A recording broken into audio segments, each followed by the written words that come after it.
In his book, People Strategy, Jack Altman describes the 3 pillars of culture as purpose, growth, and community. These aren't just items for leaders to think about from a strategic level. These can be broken down to everyday questions you're constantly asking.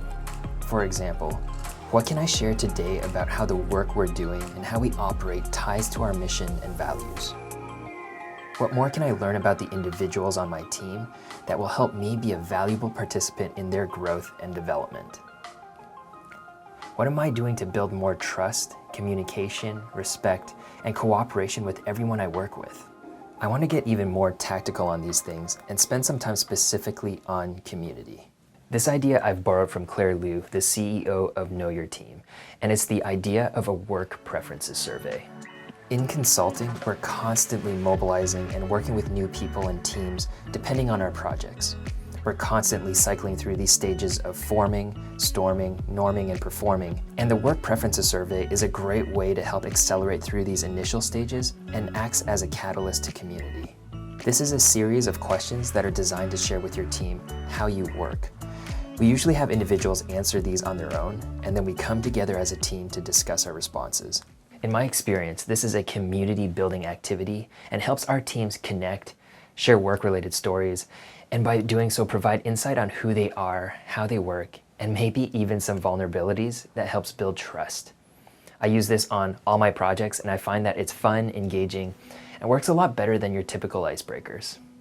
Some of my favorite questions include, where on the spectrum of extrovert to introvert would you place yourself? This is my favorite because most people are surprised to find out I'm introverted, and it helps me explain that, and it usually leads to a good discussion on what fuels your energy and what drains it. The next one is, what's your orientation towards conflict? Look, conflict is inevitable on projects. This question opens the door to talking about how the team is going to deal with that when it happens. Having these discussions ahead of time has made conflict resolution a lot smoother on projects. How would you describe your communication style? This leads to understanding when to email, when to text, when to pick up the phone, on-screen versus off-screen. It's always fascinating to hear how people prefer to be communicated to and talking about how to escalate urgent issues. How do you tend to organize your workday and your work week? This is helpful to understand how to organize our work as a team and to really try to optimize for getting everyone at their best.